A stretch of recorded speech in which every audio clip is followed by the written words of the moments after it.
Bonjour, chers tous. Ça dépendra de ceux qui auront l'occasion de voir cette journée et cette vidéo ce matin. Et ceux qui aussi verront cette vidéo dans l'après-midi. Voilà, quelle que soit l'heure à laquelle vous verrez, recevez mes salutations. Je suis Aristide Kegongo, président de la conférence des jeunes leaders d'Afrique. Alors, ce mouvement a été mis en place par vraiment des jeunes en Afrique, des jeunes de plusieurs pays, notamment dans le but de trouver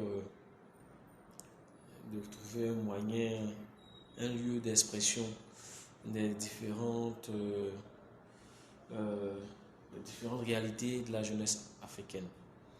Et donc, nous, jeunes africains, nous avons décidé de fédérer nos idées. C'est-à-dire trouver vraiment un lieu d'échange, un lieu de rencontre des idées de la jeunesse africaine.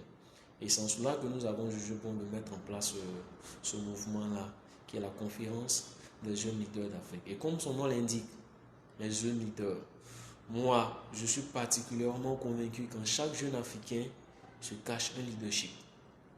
Mais ce leadership a besoin d'être boosté. Ce leadership a besoin vraiment d'être titillé. Et c'est en ce sens-là que nous mettons en place ce mouvement panafricain. Mais déjà au niveau de la Côte d'Ivoire, nous sommes en train d'installer les bases. Voilà, les bases dans chaque ville, dans chaque région, afin d'encourager davantage la jeunesse ivoirienne. Nous savons que beaucoup a été déjà fait, mais nous souhaiterons apporter un plus à ce qui est déjà fait. Et nous, en tant que jeunes leaders, jeunes de la Confédération des jeunes leaders d'Afrique, nous souhaiterons que la jeunesse d'Afrique, la jeunesse de Côte d'Ivoire particulièrement, puisse adhérer massivement à ce mouvement-là. Nous aurons bientôt là une assemblée générale. Donc, nous allons vous informer au fur et à mesure du programme qui sera établi. Mais ce matin, je vais expliquer un peu les raisons qui m'ont amené à mettre en place ce mouvement. Vous savez, nous sommes dans des pays en voie de développement. Et il est temps que nous, la jeunesse, qui sommes l'avenir de l'Afrique, nous puissions prendre le destin en main. Nous puissions trouver vraiment des moments où nous puissions nous retrouver pour discuter des réalités auxquelles nous sommes confrontés, trouver des solutions ensemble et faire des propositions. Et c'est dans ce cadre-là que nous appelons les jeunes à ne pas se retenir. Vous savez, venez, nous allons ensemble discuter. Nous allons ensemble nous donner des idées pour avancer. Et ce mouvement-là, le premier but de ce mouvement, c'est d'encourager les jeunes gens d'aujourd'hui à l'entrepreneuriat. Vous savez, chaque époque a ses réalités. Et notre continent est dans une autre dimension. Vous savez, nous avons eu le temps, après les indépendances, où le continent avait besoin des intellectuels. Certes, ils avaient mis les gens à l'école, mais ils avaient besoin d'eux aussi pour gérer le pays, pour aider à avancer le pays. C'est dans ce cadre-là que le système fonctionnariat a été mis en place. C'est-à-dire, ça fonctionne de telle manière dont le pays est comme une société et l'État embauche les diplômés. C'est en quelque sorte le fonctionnement de ce système-là. Mais nous savons que à l'ère où nous sommes, il y a tellement de diplômés. Et nous constatons que la population est en train le taux de chômage est de plus en plus élevé et les pays voient leur population doubler au fur et à mesure que les années passent et ça devient très difficile. Et ça fait que ce système fonctionnariat, le système de fonctionnariat est avarié. si on veut bien voir ici. Alors nous voulons encourager la jeunesse à l'entrepreneuriat. Nous voulons mettre ensemble des mécanismes. Nous voulons faire des tournées de sensibilisation, des tournées de mobilisation sur l'entrepreneuriat. Vous savez, ce qui est déjà fait, ce sont des tournées pour encourager les jeunes. Mais nous, notre première tournée, ce sera de sensibiliser les familles. Vous savez pourquoi? Parce que pour encore encourager les jeunes à l'entrepreneuriat, ce sont les familles. Vous savez, en Afrique, aujourd'hui, malheureusement, le constat est fait. Vous voyez, les familles, ils sont prêts à tout. À se ruiner, à s'endetter pour mobiliser un bon capital pour payer un concours.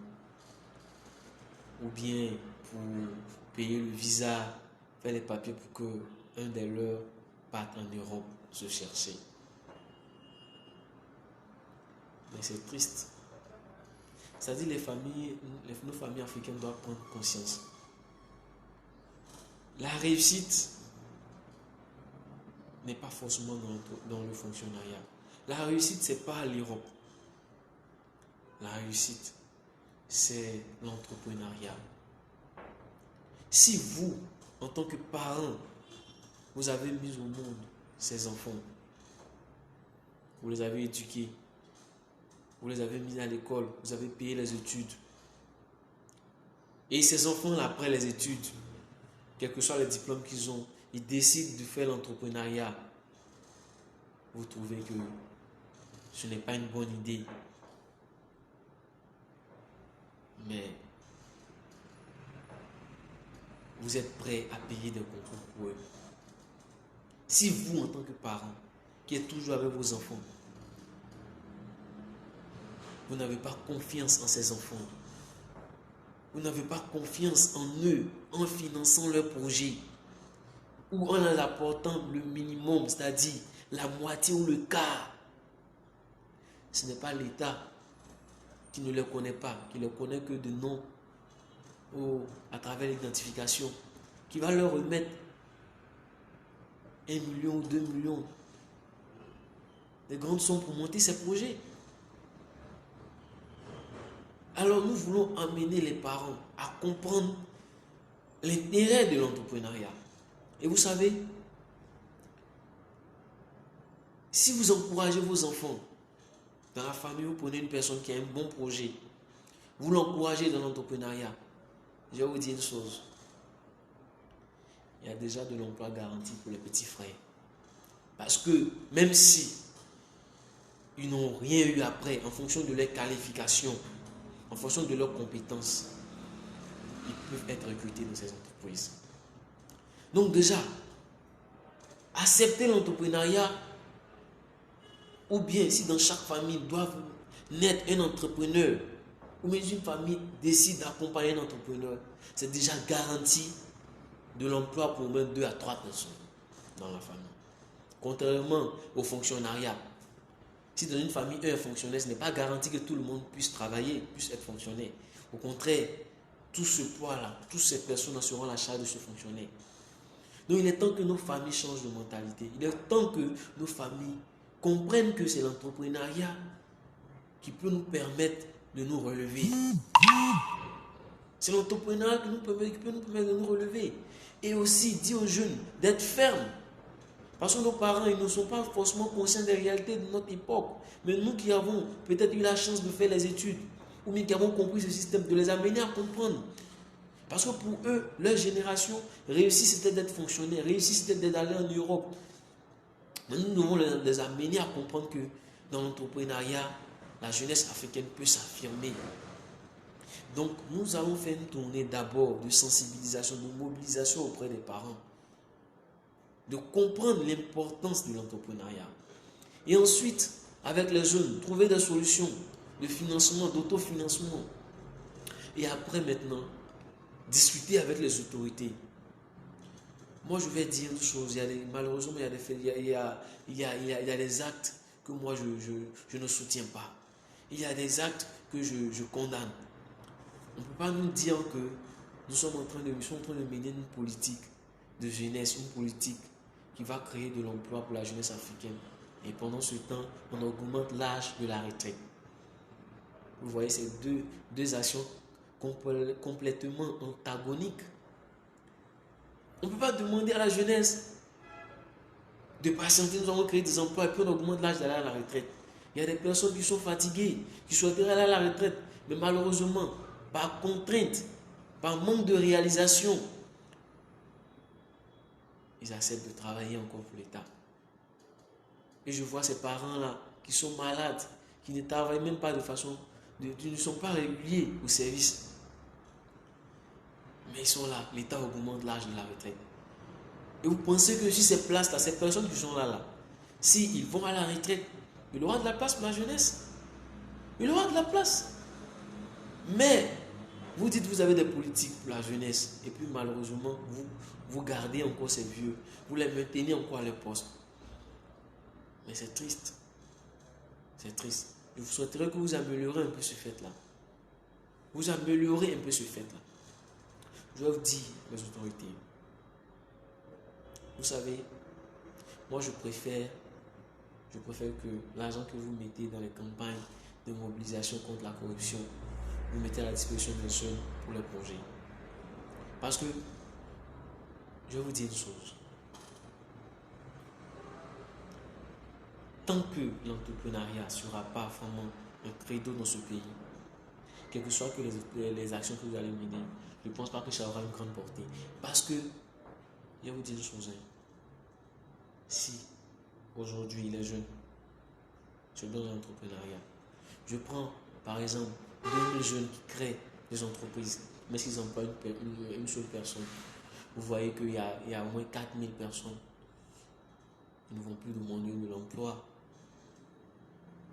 Et je vais vous dire une chose, si par exemple, je prends un cas très pratique, les jeunes travaillent, il y a de l'emploi, à travers l'entrepreneuriat, les jeunes deviennent autonomes.